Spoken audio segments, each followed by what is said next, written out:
Chief minister గారు వారు సొంతంగా చెప్పిన అంకె ఇది. అదేవిధంగా ఒక్క నెల రోజులు గడవకుండా ఫిబ్రవరి 18వ తారీఖు నాడు ఎవరైతే ఎమ్మెల్యేలు మీటింగ్ పెట్టినారో సదస్సులో 120 సీట్లు మాయని చెప్పన్నారు. అంటే నెల రోజుల్లో 50 సీట్లు తగ్గిపోయినాయి. సీఎం గారి యొక్క ధోరణిలో కౌంట్ డౌన్ ప్రారంభమైంది చంద్రబాబు నాయుడు గారికి. నెల రోజుల్లో 50 సీట్లు తగ్గిపోతే ఇంకా 2 ఏళ్లలో పూర్తిగా ఏ నియోజకవర్గంలో కూడా డిపాజిట్ రాకుండా పోతుంది అనేది ప్రజలు కూడా అనుకుంటున్నారు.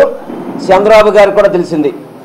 ఈ మధ్యకాలంలోనే మీరు లగడపాటి గారు సర్వే అని చెప్పని అన్ని మీడియా మాధ్యమాలు చూడడం జరిగింది. ఈ క్షణం ఇప్పటికిప్పుడు ఎలక్షన్ జరిగితే తప్పకుండా వైసీపీనే పూర్తిగా ఆధిపత్యం ఉంటుందని చెప్పని మీ యొక్క మీడియా మాధ్యమంలోనే చూడడం జరిగింది. ఇవన్నీ కూడా గమనించకుండా చంద్రబాబు నాయుడు గారు ముఖ్యమంత్రిగా, రాష్ట్ర ముఖ్యమంత్రి గారు వారి యొక్క పరిపాలన శైలి ఎట్లా ఉందంటే, నిన్న ఏదైతే జగన్మోహన్ రెడ్డి గారు ఉద్యోగాల కోసం బహిరంగ లేఖ రాశారో ఆ లేఖని కూడా హేళన చేసే విధంగా దాదాపు 33 నెలలు కంప్లీట్ అయిపోయింది. మీరు ఈ రోజు వరకు కూడా ఉద్యోగాలు చూపెట్టట్లేదు. కనీసం ఏ ఒక్కరికైనా సరే మీరు నిరుద్యోగ భృతి ఇచ్చారా? ఈ యొక్క రాష్ట్రంలో నిరుద్యోగ భృతి ఎవరికైనా ఇచ్చారా మీరు? దాని గురించి ప్రశ్నించి ఆయన ఇప్పటికి 33 నెలలు అయిపోయింది, నెలకు 66,000 చొప్పున మీరు బకా ఉన్నారు యువతకి అని చెబితే వాళ్ళ నాయకులంతా కూడా హేళన చేసే విధంగా ఏదైతే తెలంగాణలో ఇప్పుడు ఉద్యమం జరుగుతుందో ఆ ఉద్యమం ఆంధ్ర రాష్ట్రంలో ఎప్పటి నుంచో జరుగుతుంది. కానీ ఈ యొక్క పోలీసుల యొక్క అరాచకాలతో, పోలీసుల యొక్క ఆధిపత్యంతో పోలీసులను అడ్డం పెట్టుకొని ఇంట్లోంచి బయటకు వస్తే చాలు అరెస్టు చేసే విధంగా ప్రతి ఒక్కరిని అరెస్టు చేసి ఏదైతే ప్రజలు మనోభావాలను బయట చెప్పకుండా చంద్రబాబు నాయుడు గారు చేస్తున్న ఈ యొక్క నీచ రాజకీయాలు ఇవన్నీ కూడా చూసి ప్రజలు చెప్తారు. ఇది మేము చెప్పడం కాదు, చంద్రబాబు నాయుడు గారికి కౌంట్ డౌన్ స్టార్ట్ అయింది. రానున్న రోజుల్లో డిపాజిట్లు కూడా రావు అని చెప్పి ఈరోజు ప్రజలు చెప్తున్నారు. ముఖ్యమంత్రి గారు, మీరు జగన్మోహన్ రెడ్డి గారి లెటర్లకు ఏ విధంగా స్పందిస్తారు? జగన్మోహన్ రెడ్డి గారు చెప్పిన లెటర్లన్నీ కూడా ఆయన సొంత వాక్యాలు కాదు, మీ యొక్క మేనిఫెస్టోలో ఏదైతే పెట్టారో ఇంటికి ఉద్యోగం ఇస్తామని చెప్పని, నిరుద్యోగ భృతి ఇస్తామని చెప్పని, ఇవన్నీ మీరు స్వయంగా మీ సంతకాలతో చేసిన పేపర్లు సార్. ఇవన్నీ మీరు వీటికి ఏం సమాధానం చెప్తారు? వీటన్నిటికీ సమాధానం చెప్పకుండా ప్రతిపక్ష నాయకుడి మీద మీరు చేసే అవాకులు చెవాకులు ప్రజలంతా కూడా గమనిస్తున్నారు. అదేవిధంగా మా ముస్లిం బరిల్ గ్రౌండ్స్ విజయవాడ 1 టౌన్లో ఏకైక బరిల్ గ్రౌండ్స్ ఉంది. విజయవాడ 1 టౌన్లో తారాపేటలో ఉంది. ఈ యొక్క ప్రజాప్రతినిధులు దాన్ని రోడ్డు వైండింగ్ పేరు చెప్పి పడగట్టాలంటే కోర్టులో వాళ్ళు ఆర్డర్ తెచ్చుకున్నారు.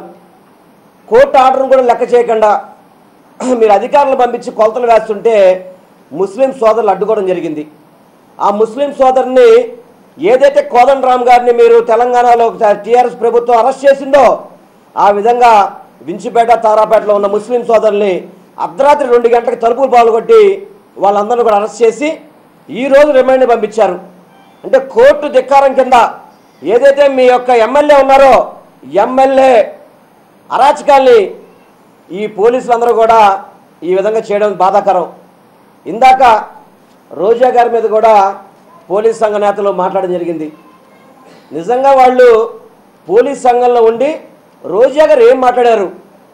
ఒక రాష్ట్ర ప్రభుత్వం ఇన్విటేషన్ మీద వాళ్ళు వస్తే దాన్ని మీరు అడ్డుకోవడం సమంజసమా? రోజా గారు ఎవరి మీద కించపరిచే మాట్లాడారా? ఒక మహిళని 8 గంటలు 9 గంటలు కారులో తీసుకెళ్ళిపోయి ఎక్కడో దించితే ఆమె ప్రశ్నించకూడదు. మీరు రోజా గారు మాడితే తేళ్లు బాగుతుంది, జర్లు బాగుతున్నాయని చెప్పని మీరు చెబుతుంటే దీనికి చంద్రబాబు నాయుడు గారు ఏం సమాధానం చెప్తారండి?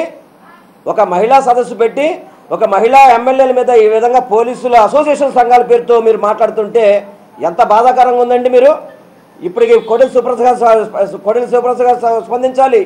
ఒక స్పీకర్గా ఒక మహిళ మీద ఈ విధంగా అనుచిత వ్యాఖ్యలు చేస్తున్నప్పుడు కోడెల శివప్రసాద్ గారు ఏం మాట్లాడతారు? ఇప్పుడు చంద్రబాబు నాయుడు గారు ఏం మాట్లాడతారు?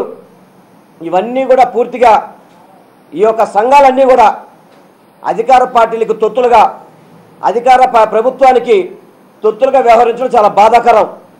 ఎందుకంటే మీరు ఉద్యోగస్తులంటే ఏదైనా రూల్స్ ప్రకారం చేయాలి తప్ప మీకు ముఖ్యమంత్రి చెప్పారు, చంద్రబాబు నాయుడు గారు చెప్పారని చెప్పిన మీరు కనుక ఈ విధంగా చేసుకుంటూ పోతే ఇటువంటి ప్రైవేట్ కేసులు వేయాల్సిన పరిస్థితి వచ్చింది. మా యొక్క హక్కులు కాపాడడానికి రోజా గారు ప్రైవేట్ కేసులు వేస్తే తప్ప, దాన్ని కోర్టులో మీరు ఏదైనా ఉంటే చెప్పండి, మేము తప్పు చేయలేదు, మేము ఈ విధంగా చేసామని చెప్పుకోండి తప్ప రోజా గారి మీద మీరు వార్నింగ్ ఇచ్చే విధంగా నల్ల బ్యాడ్జీలు పెట్టి నిరసన తెలిపి చేస్తారంటే ఎవరు కూడా భయపడరు. ఎందుకంటే మేము నిరసన చేస్తామంటే మీరు అరెస్ట్ చేస్తున్నారు. మీరు అదే నల్ల బ్యాడ్జీలు పెట్టుకుంటే మిమ్మల్ని ఎవరు అరెస్ట్ చేయాలి? మిమ్మల్ని నల్ల బ్యాడ్జీలు మీరు పెట్టుకుంటే మిమ్మల్ని ఎవరు అరెస్ట్ చేస్తారు? మమ్మల్ని మీరు చేసేది ఏంటి? ప్రభుత్వం మీద చేసే తప్పుడు పనులకి ప్రభుత్వం ఇచ్చిన వాగ్దానాలను మేము అడిగితే మీరు మమ్మల్ని అరెస్ట్ చేస్తున్నారు. మరి మీరు ఈరోజు రోజా గారు గన్మేలతో కూడా నల్ల బ్యాడ్జీలు పెట్టిస్తా అని చెప్పి మీరు శపథాలు చేయడం అంటే చాలా హాస్యాస్పదంగా ఉంది.